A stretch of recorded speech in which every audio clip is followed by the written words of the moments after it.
Olá, sejam bem-vindos e bem-vindas a mais uma live do Colégio Sigma. E hoje nós vamos ter uma convidada muito especial. Hoje conosco a doutora Mônica Ardi, ela que é promotora de justiça da 10ª Promotoria de Justiça de Lages, com atuação na violência doméstica e familiar contra a mulher e no controle externo da atividade policial. Então, hoje, em homenagem ao Dia da Mulher, nós que trabalhamos com educação, estamos nessa live para que a gente possa levar, né, a nossa comunidade, a todo o Brasil que está nos assistindo, um pouco de informação, de conhecimento, para que a gente possa realmente erradicar, né, que a gente possa, sobretudo, evitar que tudo isso aconteça. Tudo bom, doutora? Como vai? Seja bem-vinda. Obrigada, boa tarde. Boa tarde. Nós estamos esperando o pessoal, vai chegando e a gente já inicia. Eu gostaria de convidar, eu vou convidar a dona Neide para fazer a nossa abertura, ela que é a nossa diretora-geral do Colégio Sigma e nossa maior referência aqui dentro na busca por uma educação de qualidade. Então, eu vou chamar ela, dona Neide, vou chamar a senhora. Ela está nos assistindo e a senhora aceita aí, por favor. Já deve estar recebendo o nosso convite.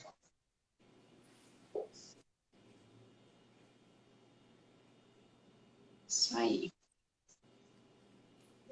Obrigada pelo convite, né? Eu nem agradeci. Para mim também é um prazer estar aqui hoje, no Dia Internacional da Que Mulher, falando sobre esse tema que é bem importante, né? Relevante para todo mundo. nós é que ficamos felizes e agradecemos. Para nós é uma grande oportunidade estar hoje debatendo esse assunto que é tão importante, né? Especialmente no momento atual de pandemia, que a gente sabe que os números de violência aumentaram significativamente. Então, convido a dona Neide. Dona Neide, seja bem-vinda. Então, boa tarde a todos. Obrigada por esse bem-vinda, porque eu é que digo bem-vinda para todas, para vocês duas, né?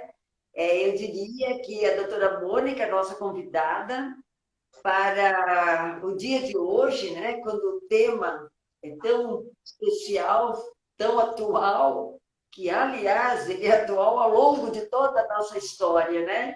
E para a Dani, né, que vem como diretora pedagógica do Sigma, e que, então, somos duas mulheres, né, nesse momento, que, como minhas convidadas, e eu diria que a Dani mediadora, mas a nossa função social enquanto escola, ela pede que a gente busque todas essas representações da nossa sociedade para que a gente possa refletir temas tão importantes como esse do dia de hoje, o Dia da Mulher, né?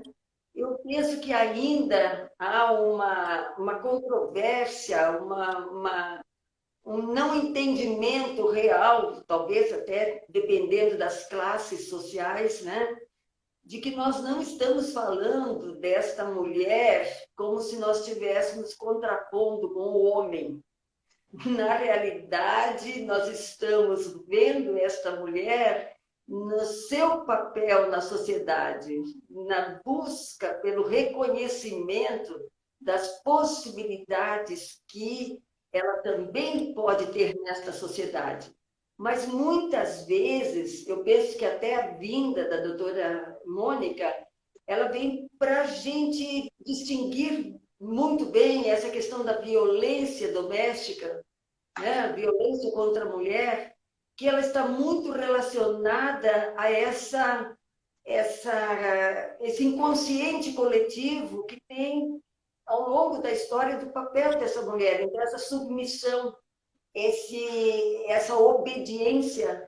Então, o que teria de ficar bem claro é que quando a gente comemora esse Dia da Mulher, as homenagens, é para lembrar dessa conquista social, né? Desse espaço de trabalho, desse espaço no campo político, nessas lideranças, e de que nós temos toda essa possibilidade.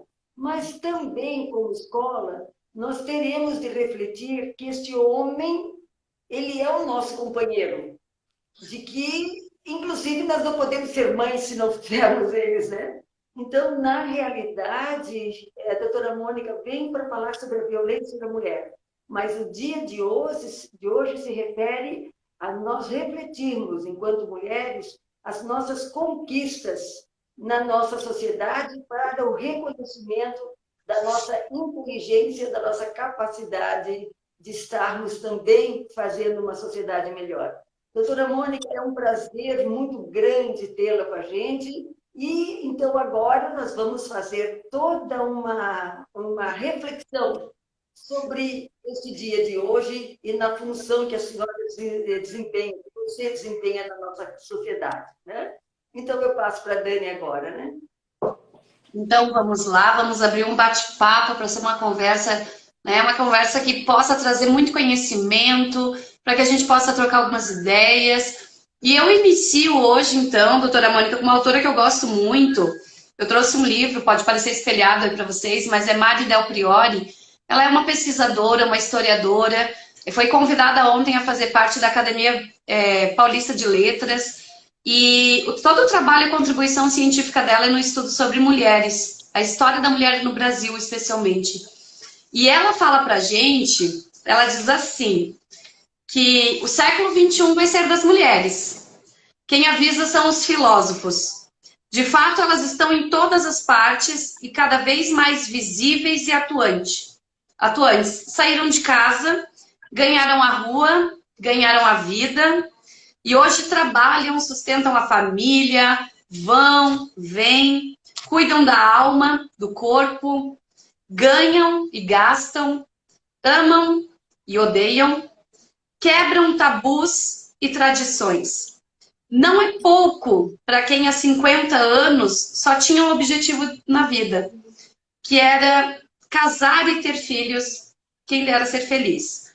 Ao arrumar aliança no dedo, parecia que a felicidade vinha junto. E hoje a mulher, ela busca também isso e muito mais. E ela fala pra gente de todas essas mudanças que nos permitiram chegar até aqui, nos faz repensar e entender que a mulher do século XXI ela é feita de rupturas e algumas permanências.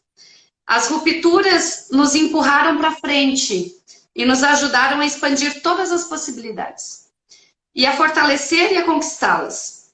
As permanências, por outro lado, apontam fragilidades.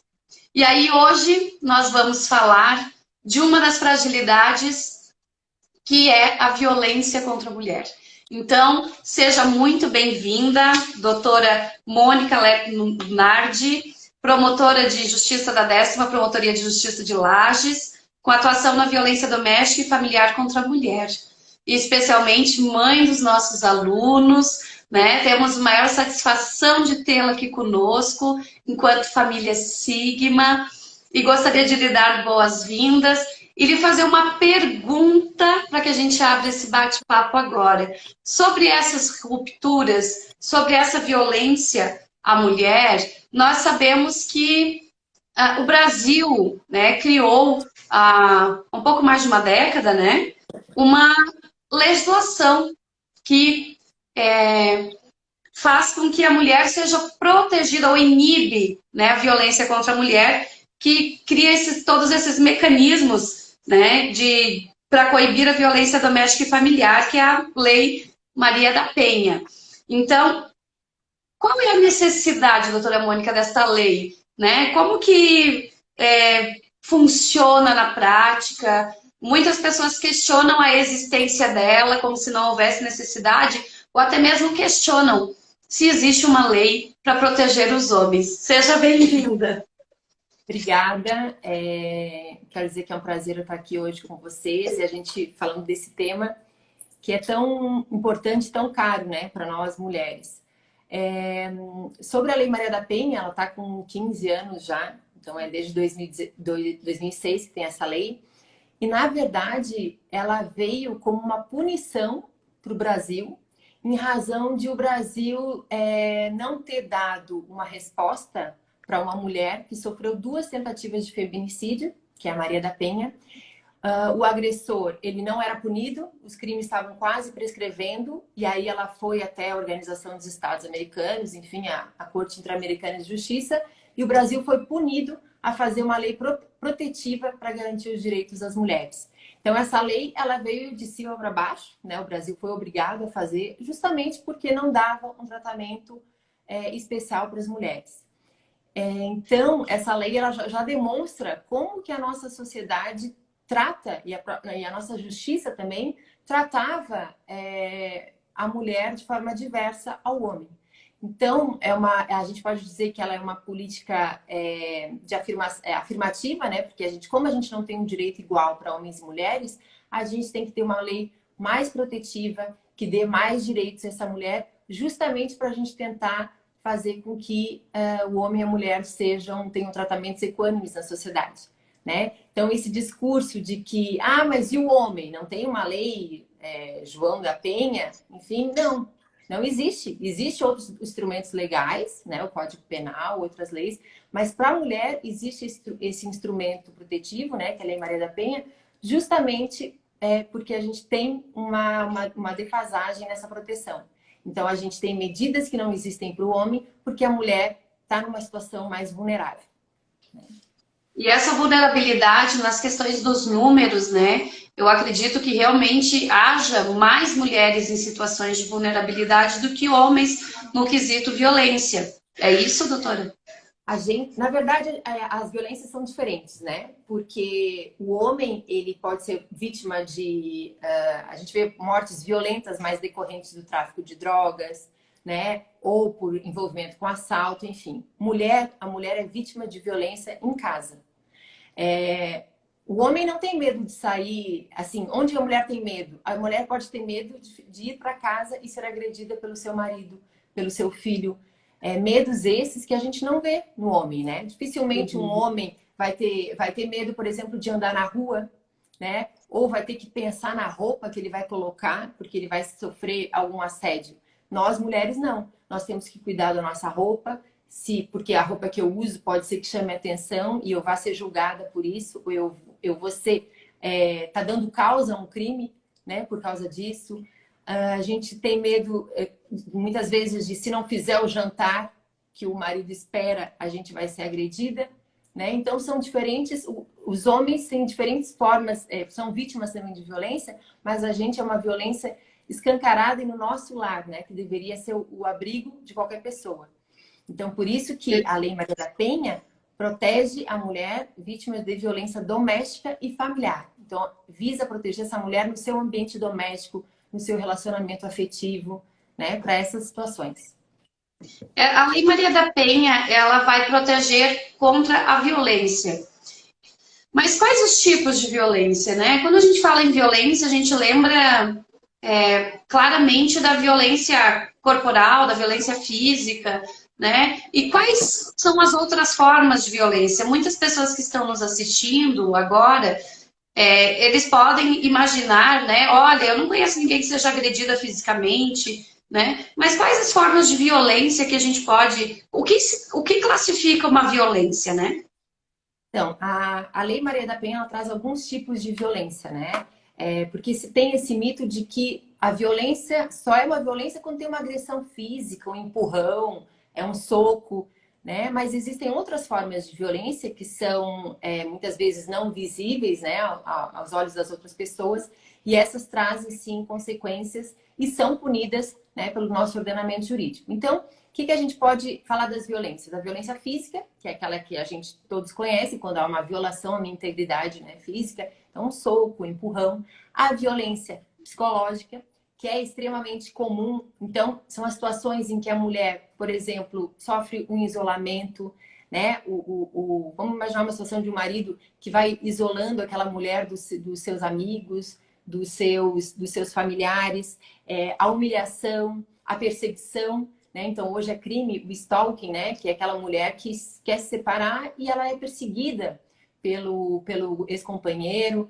Então, aquela mulher que não tem paz, né? Essa é a violência psicológica. A violência sexual, quando ela é obrigada a praticar qualquer ato ou presenciar, né? Qualquer ato sexual que ela não consinta ou, ou que tenha que se expor, por exemplo, fazer um vídeo, né?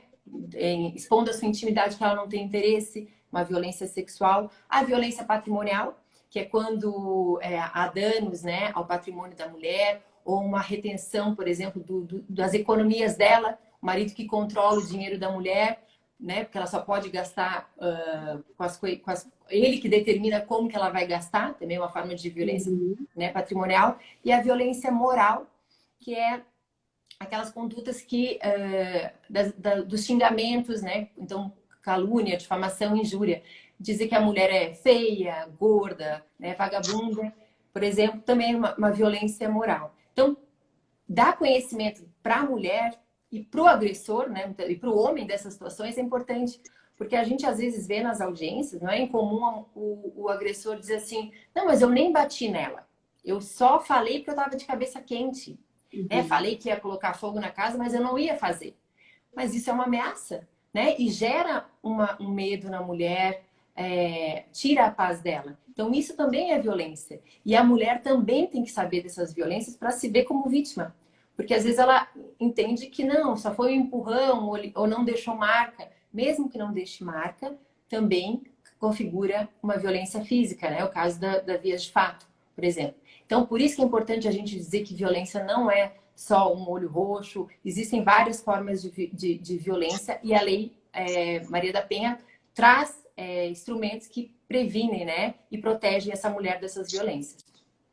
É importante a gente lembrar que, historicamente, o papel da mulher, por meio da educação, da tecnologia, ele se transformou rapidamente, né? Principalmente nas últimas décadas. Então, fazia parte da atribuição dentro do contexto social de que essa mulher cuidasse do homem, né? Ele era mais um filho dentro de casa, havia toda uma responsabilidade sobre um zelo, sobre o bem-estar, né? Em um modo, não como nós entendemos hoje, porque é claro que isso está previsto dentro de qualquer relacionamento, mas de uma forma muito mais enfática, né? Nos cuidados e na submissão. E o que é muito comum a gente acompanhar é a própria culpabilização da mulher por esses atos de violência, né? Onde a mulher ela é culpabilizada e ela se sente culpabilizada. Porque é importante nós lembrarmos que quando a gente usa essas situações de a hierarquização do papel da mulher e do homem, né? Na organização da sociedade sempre foi hierarquizado o papel da mulher e do homem. E não é sobre a gente falar mal dos homens, porque tem muitos homens que são gentlemen, que são gentis, que são educados, que sabem construir junto, mas existem homens que precisam também aprender, né? Então eu acredito que dentro de século XXI, né, eu sou bióloga e sou geógrafa, e dentro da geopolítica mundial, se a gente for abrir todas as situações de vulnerabilidade da mulher com a violência, é algo que a gente parece que esconde de si próprio para não sofrer tanto, porque a mulher sofre ainda em vários países, né, desde mutilação, ainda violências. Agora, essa semana, alguém no Oriente Médio, né, teve um senhor que fez, né, matou a mulher porque não queria casar com ele. Então é algo que a gente não traz isso para nossa dinâmica e a gente acaba neutralizando como se não existisse, né? Parece que está tão distante da gente, mas são poucas pessoas que nunca passaram por um momento realmente de desentendimento, né? Ou algum namorado que perseguiu, que forçou a barra, para a gente ver o quanto que está presente. E por que, doutora, que é tão difícil romper com esse ciclo da violência? Se a gente está num momento onde o planeta está tão informatizado, onde a informação é tão fluida, o que acontece que a gente ainda está nesse momento com dificuldade de romper? É muito difícil a gente julgar né, o comportamento de uma vítima, né? Porque eu sempre digo que os crimes cometidos com violência contra a mulher, geralmente são crimes que são cometidos, a vítima tem um afeto, né? São crimes que envolvem afeto com o agressor. Então, uma mãe que apanha de um filho ou uma ex-mulher que denuncia o pai, por exemplo, que, né, o pai das crianças, o ex-marido que esteja perseguindo, ela sofre uma pressão muito grande, né? Primeiro dela, de se culpabilizar. Porque para os filhos, muitas vezes, o pai está preso porque a mãe denunciou, então tem a culpa de denunciar, a vergonha de ir numa delegacia e dizer que foi agredida, né? Ou que foi forçada a manter relação sexual. Não é toda mulher que vai ter coragem de denunciar. A questão, muitas vezes, de um sonho que é visto que acabou. A mulher, a gente tem, quando a gente está num relacionamento, a gente quer que dê certo. Né? Então, romper com esse imaginário, né, que não é o relacionamento perfeito, enfim. Então, assim, essas são as dificuldades que a gente tem, que a gente percebe, por exemplo, para instruir um processo ou para fazer com que a mulher denuncie. Né? E o ciclo da violência, a gente pode dizer que ele tem etapas, né? E que também é o que dificulta a mulher romper com a violência. Na primeira fase, a gente pode dizer que há uma evolução da tensão, então o casal, o relacionamento já não está bem, o homem começa a ficar grosseiro, né? Fazer comentários desnecessários em relação à aparência da mulher, enfim, até que vai para a segunda fase, que é a explosão da violência, que geralmente acontece um incidente de agressão, então ou que ela é agredida, ou que ela é, então, humilhada muitas vezes na frente de outras pessoas. E aí vem a terceira fase, que é a fase da lua de mel, que é quando o casal se reconcilia e a mulher acredita que aquilo ali nunca mais vai acontecer e que dá só uma segunda chance. Então, por isso que a gente fala do ciclo da violência, que é muito difícil romper. E as pessoas que estão fora, então, assim, a rede, né, de proteção que a mulher deve ter e que é bom ter para conseguir romper o ciclo de violência, muitas vezes eles se tornam, as pessoas elas perdem a vontade de ajudar, porque ela de novo voltou, né? Então ela apanhou, todo mundo se envolveu, ela saiu de casa, daqui a pouco ela voltou com ele. Então as pessoas começam a perder a esperança e perder a vontade de ajudar. Então essa mulher começa a se isolar cada vez mais. E aí o ciclo se repete e ela está isolada e ela já não tem mais coragem de pedir ajuda. Então, assim, por isso que não é tão simples, né? Sair de uma relação abusiva, pedir ajuda. Mas a gente tem que conscientizar que as pessoas que estão fora dessa situação, que é difícil mesmo. Então, por isso que nos meus processos, quando eu estou em audiência, eu procuro não julgar uma mulher que, depois de 2 anos, que é o tempo que a gente demora para instruir o processo, decide perdoar ou não quer falar sobre aquilo, né? Porque ela não é simples, né? Tem os filhos envolvidos, tem o julgamento dela, né? Assim, a sua culpa de estar... Muitas vezes ela não quer a prisão, ela só quer que ele melhore, que ele pare de beber, que ele não agrida mais, enfim. Então, por isso, por todas essas causas, assim, né, que envolvem essas situações, é muito difícil romper o ciclo da violência. E essa mulher que está nessa situação, né, de vulnerabilidade, como a senhora bem colocou, que às vezes a família realmente cansa de ajudar, né? Como que se pode ajudar essa vítima, né? De que maneira que um familiar, que um colega de trabalho, que alguém próximo, qual é a orientação? Como que se ajuda uma vítima de violência doméstica? A gente tem alguns canais, né, de comunicação que são, por exemplo, que são anônimos, né? Então a gente tem o Disque 100 e o Disque 180, que é dirigido a mulheres, né, vítimas de violência, assim como tem a ouvidoria do Ministério Público, por exemplo, né, de atendimento à vítima, que podem ser feitas denúncias anônimas, tá, dessa situação. Mas o familiar ou a própria vítima pode se dirigir diretamente à delegacia de polícia, né? Ou uma delegacia especializada, que são as DPCAMs, né? Especializadas em violência doméstica e também para crimes contra idoso e adolescente.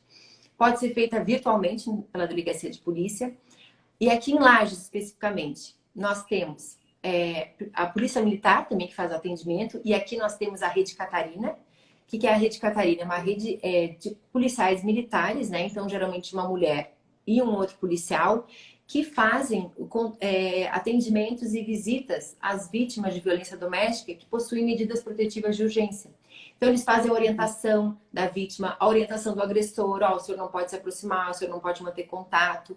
Então, existem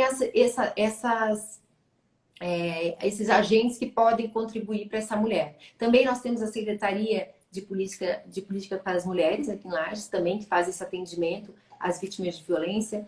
Os CRAS dos municípios, os CREAS também são, né, os Centros de Referência Especializada em Assistência Social, que são também uma porta de entrada para essa mulher. Ministério Público, né, que é a 10ª Promotoria, especificamente em Lages, e o próprio Tribunal, né, o próprio Tribunal de Justiça, a 2ª Vara Criminal, que também a gente faz esses atendimentos. Assim, existe uma rede, né, de proteção à mulher. Então, se não existe a rede familiar, existe essas instituições, né, essa rede de proteção que é voltada para esse atendimento à mulher. E aqui em Lages nós temos também uma casa de acolhimento à vítima, né, violência. Eu ia perguntar, né? A mulher às vezes tem medo de denunciar porque não tem para onde ir, não tem como deixar os filhos, não quer sair e deixar os filhos. Como que acontece quando ela denuncia, a justiça verifica uma situação de violência que não é insustentável? E o que acontece com essa mulher nesse caso?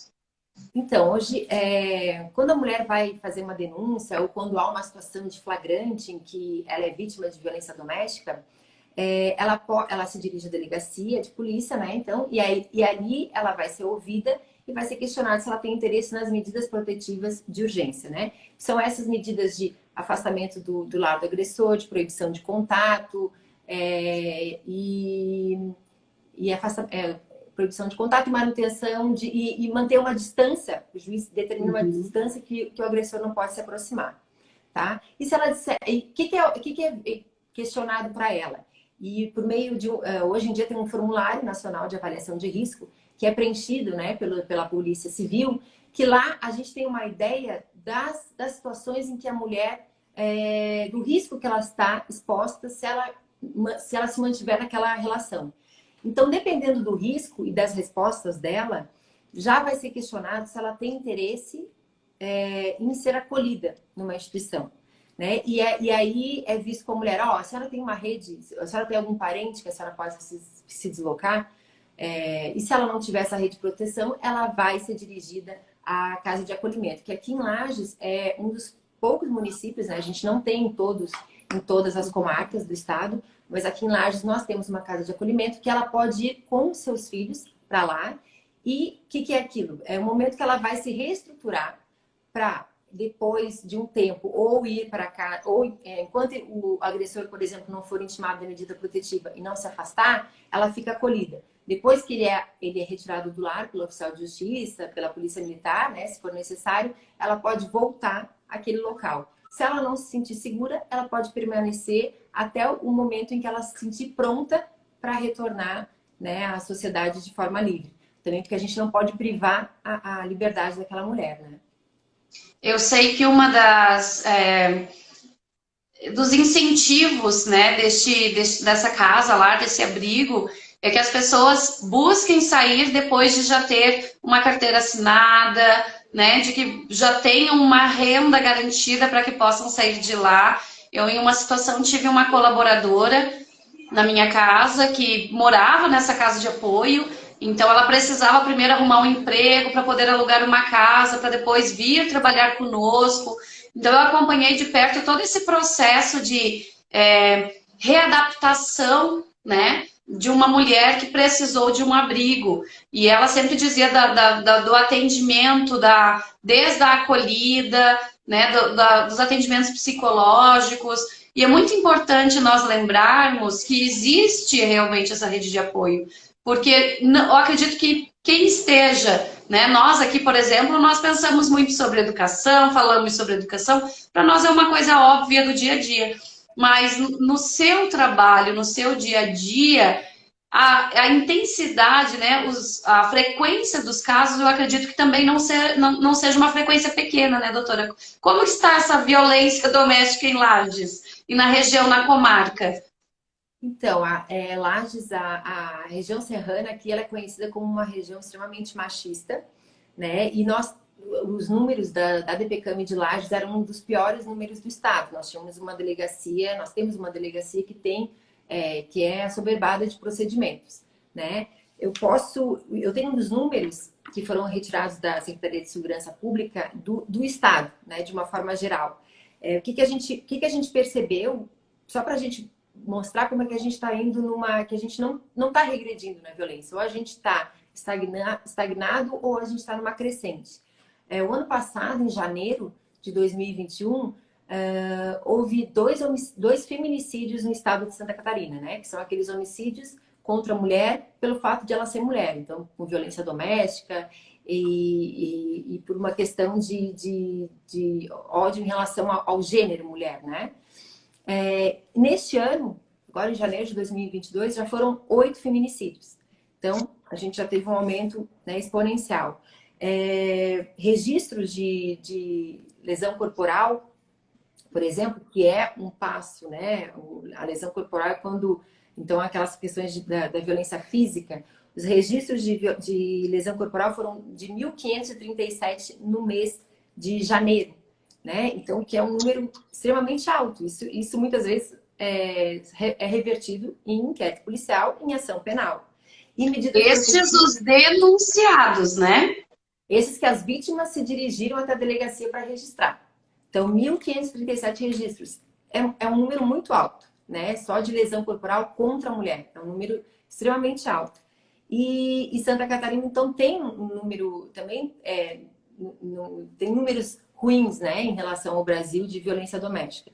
Mas, por um lado, a gente pode pensar, mas as mulheres estão denunciando, elas confiam na justiça, né? Porque a gente sabe que existe ainda uma cifra negra que não chega até o judiciário, que a mulher não denuncia, né? Então, hoje, e a ideia é justamente essa, com o conhecimento, a gente mostrar para a mulher que existe uma lei protetiva, que ela vai ser atendida por uma delegacia especializada, que ela que tem possibilidade dessas outras políticas públicas de acompanhamento, né? Como a gente estava falando da casa de acolhimento, então que vale a pena denunciar. Mas os nossos números aqui na região, eles, em comparação com outras regiões, não são bons, e até porque a gente tem uma cultura muito machista aqui, patriarcal, né? Principalmente na região serrana. As leis mudam, mas o sistema continua intocado, né? O sistema no sentido dos nossos paradigmas, da nossa forma de organização desse patriarcado. E quando a gente fala sobre tudo isso, né, é importante a gente falar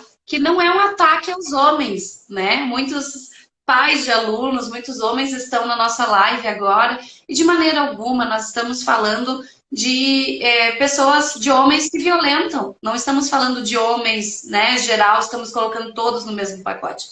Então, mas é uma situação real, e Maria Montessori, em todos os seus ensinamentos, em tudo que a gente busca colocar em prática na nossa escola aqui, ela sempre teve uma preocupação muito grande com a humanidade.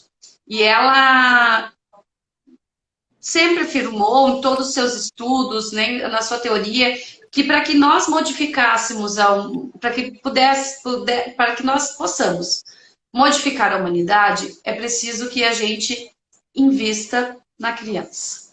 Que a gente trabalhe desde a infância, né, valores que possibilitem que seja um cidadão operante pela paz. Então, depois de todos esses dados, né, cabe a nós uma reflexão bastante grande sobre qual é o papel da escola em todo esse processo, né? Porque é uma forma de aprendizagem, tudo é conhecimento, tudo é aprendizagem. O ser humano, ele não nasce violento, ele naturaliza essas violências e é uma forma de aprendizagem também. Então, como que nós, enquanto pais, como nós, né, uma mãe jamais quer ser agredida por um filho, né? Então, como que nós, enquanto mães, enquanto professores, enquanto escola, de que forma que nós podemos auxiliar para que isso não aconteça, né? Ou tenha uma mitigação nos próximos anos para que a gente possa romper com esse ciclo da violência? Então, primeiro nosso papel como mães, né, de meninos e meninas é muito importante, né? Porque a gente tende a reproduzir o que nos foi repassado. E a gente já está passando por um momento, e hoje até eu estava ouvindo um podcast que foi falado que, hoje ela falava, eu sou uma machista em desconstrução, né? Porque o machismo é estrutural, né? A violência contra a mulher é estrutural. São coisas que estão na nossa sociedade e que a gente internaliza, né? Então, quando a gente vê um deputado, né, estadual dizendo, né, tendo esses comentários, ela é pobre, porque ela é fácil porque ela é pobre, vendo a mulher como um objeto, né, como um pedaço, coisificando a mulher, a gente só demonstra, né, que um representante escolhido pelo povo, se ele pensa assim, imagina, né, as outras pessoas. Então, assim, esse é o pensamento que a gente tem na nossa sociedade. Então, a gente tem que desconstruir isso, né? A escola, então, tem um papel fundamental, porque muitas vezes na família isso não vai ser discutido, né? Na família vai se reproduzir o que o avô fazia, o que o pai determina, que a mãe, por exemplo, né, que quem decide é o pai, ou que a menina tem que fazer as funções da casa e o menino fica com questões mais intelectuais, ajudando o pai no trabalho, dando uma força lá para cortar grama, enfim, enquanto que a mãe... Né? Essas pequenas atividades diárias que a gente vê e que a escola é que muitas vezes vai ter que trazer, porque dentro de casa essa reflexão não vai existir, né? Então, por isso a importância de se debater isso na escola. Tanto é que o ano passado foi instituída uma lei, a Lei 14.164, que alterou a Lei de Diretrizes e Bases da Educação Nacional e previu que a prevenção da violência contra a mulher fosse incluído no currículo, a discussão como um tema transversal, então fosse incluído no currículo de todo o ensino, né, público e privado, e previu a Semana Escolar de Combate à Violência contra a Mulher a ser feita no mês de março, né? Então, foi pensando nisso até, eu já vou fazer aqui o lobby da nossa campanha.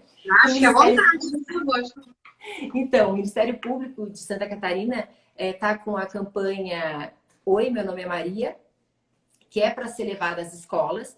Num primeiro momento, aos estudantes de ensino médio e adolescentes, né, jovens e adolescentes, que tem uma linguagem não tão lúdica, né, para trabalhar com as crianças, mas qual que é a ideia? É a ideia de mostrar quem foi a Maria da Penha, né? Então, por isso, oi, meu nome é Maria. Falar, então, da Lei Maria da Penha e tudo que a gente discutiu aqui, né? As violências, o machismo, como a gente pode proteger uma mulher, como que se quebra o ciclo da violência, né? E a escola tem esse papel de transformar por meio da educação, né? Então, a gente, primeiro, muitas vezes, dentro da família, a violência é algo natural. Então, até quando a gente conversou com outras diretoras para falar da questão da palestra, eles falaram, a gente às vezes fala assim, tu não pode bater na tua coleguinha. Não, mas o meu pai faz isso na minha mãe. Então, primeiro, conhecimento, né? Saber as formas de violência, por que não pode bater. Então, dar conhecimento para o aluno para ele poder refletir e transformar o seu meio. Então, por isso que o Ministério Público, né, veio com essa campanha, porque aposta, né, que a escola é um ambiente onde é possível, então, refletir e debater sobre o respeito às diversidades, às singularidades e fazer a transformação para a gente criar um cidadão voltado, dirigido por um caminho sem violência, né? Que é essa a ideia. Todo mundo poder viver sem violência, sem medo de sair na rua e de ser vítima de um namorado, ou sei lá, né? A gente poder viver em paz. Então, acho que é essa a ideia e a gente acredita que a educação, por meio da educação, é possível fazer isso.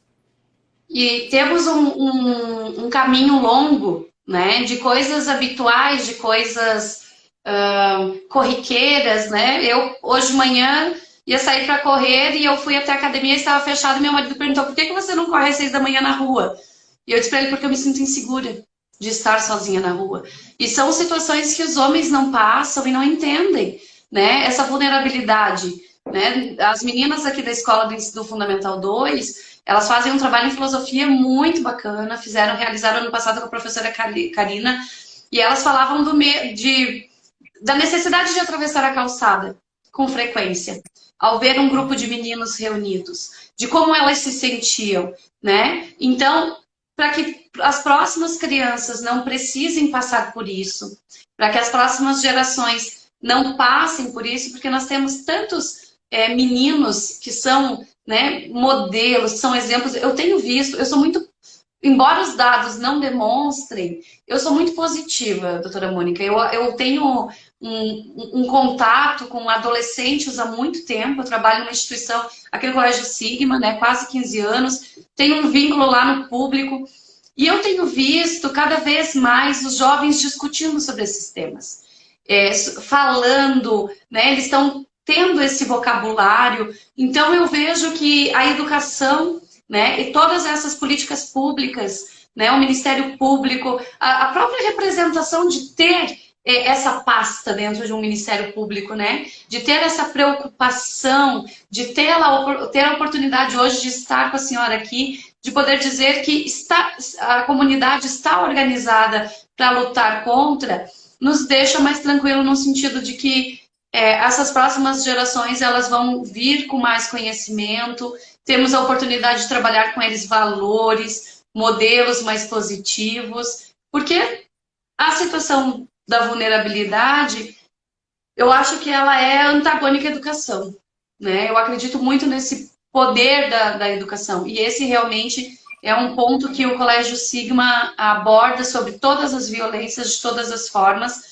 É algo muito trabalhado no nosso dia a dia, porque realmente a gente faz uma educação para a paz. Olha, que presente tê-la aqui conosco hoje, que alegria poder compartilhar. Mais do que falar sobre violências, nós estamos falando em educação para a vida, que é o slogan do Colégio Sigma, é operacionar as pessoas, é levar informação a cada um, é dar a oportunidade de realmente modificar o mundo, né? Então, que todos nós estamos aqui ouvindo, que a gente possa reproduzir e ter esse cuidado na educação intencional, né, com que a gente leva intencionalidade aos nossos filhos e que a gente dialogue sobre isso, né?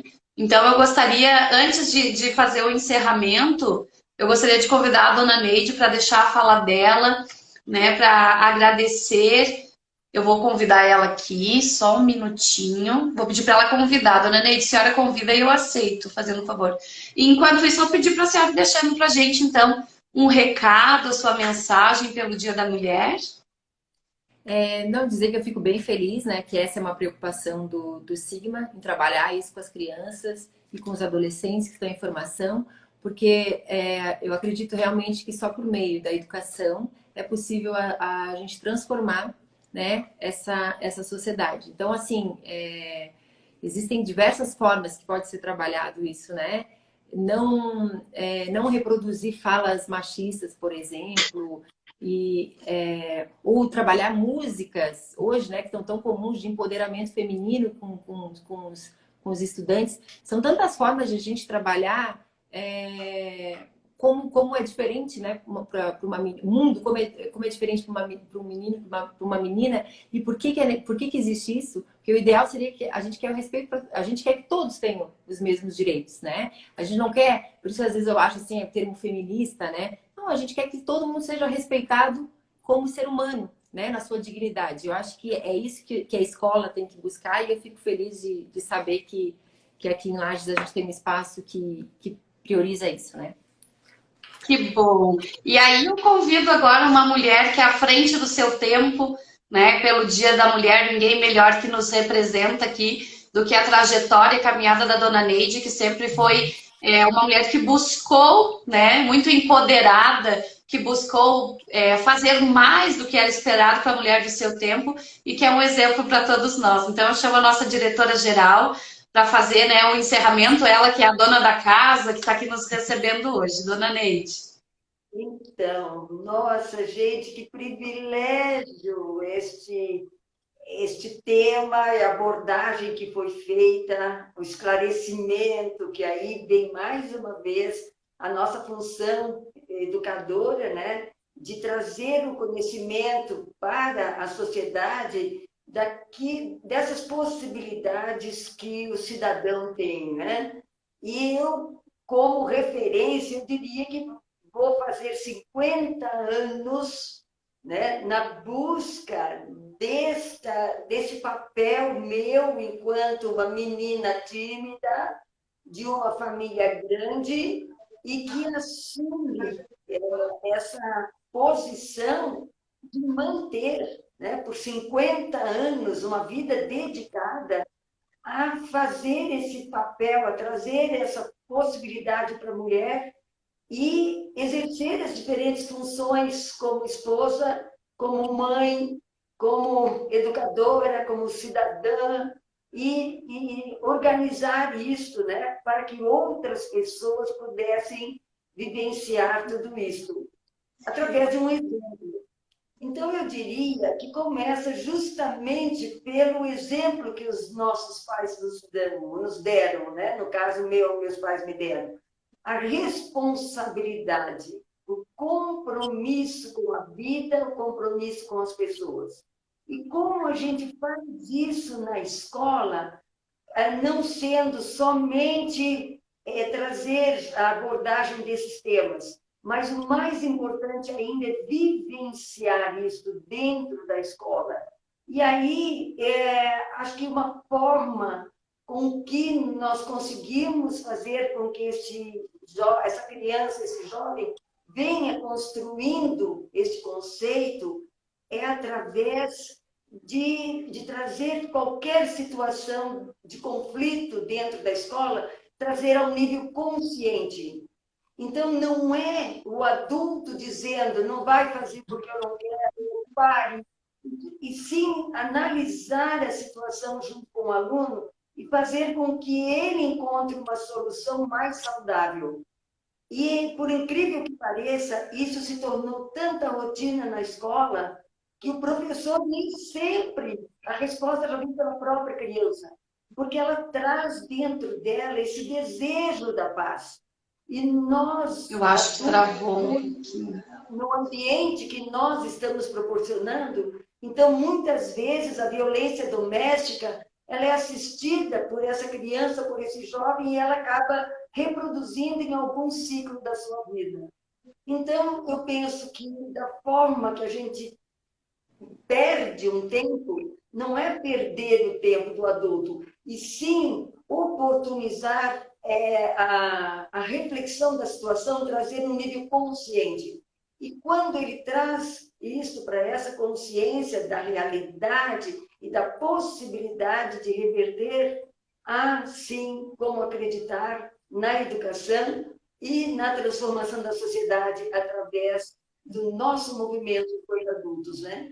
Então, fica aqui essa reflexão de que esses 50 anos que eu vivi como mulher nesta sociedade, a gente veio provando de que é possível sim, de que nós podemos atuar, temos o nosso papel conciliador e a nossa possibilidade, que é diferente do homem.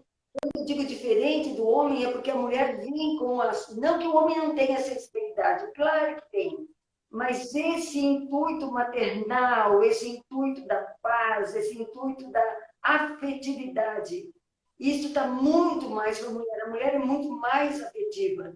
Então, por essa afetividade é que a mensagem que eu dou às mães, às jovens, os pais, vamos buscar essa afetividade, porque é através dela que nós podemos propor a paz. E este foi o exemplo de Maria Montessori para todos nós, né? E nós estamos, então, transmitindo já há 150 anos a partir dela, e lógico, antes dela veio justamente o maior mestre, que foi Jesus Cristo. Né? Então, encontrando pessoas com essa garra, com essa consciência de que nós estamos aqui para contribuir com a criação. Doutora Mônica, muito obrigada por esta oportunidade para todos nós. E Dani, muito obrigada também, você foi maravilhosa nessa mediação. E eu, como mulher e como diretora da escola, tenho muito orgulho por este momento que a gente viveu. Obrigada. Gente, obrigada. Feliz Dia das Mulheres. Um abraço carinhoso da equipe Sigma a todas as mulheres, especialmente as nossas colaboradoras, as nossas mães de alunos aqui da escola, a todas que estão nos assistindo. É uma data para ser comemorada, para ser refletida e para que a gente possa traçar novos desafios. Obrigada, doutora Mônica. Obrigada, tá? E desejo também um feliz Dia da Mulher, que a gente tenha motivos para comemorar, né? A gente está em construção, que a gente tenha ainda mais motivos. Obrigada pelo convite. É uma satisfação. Até a próxima. É. Até. Até mais, gente.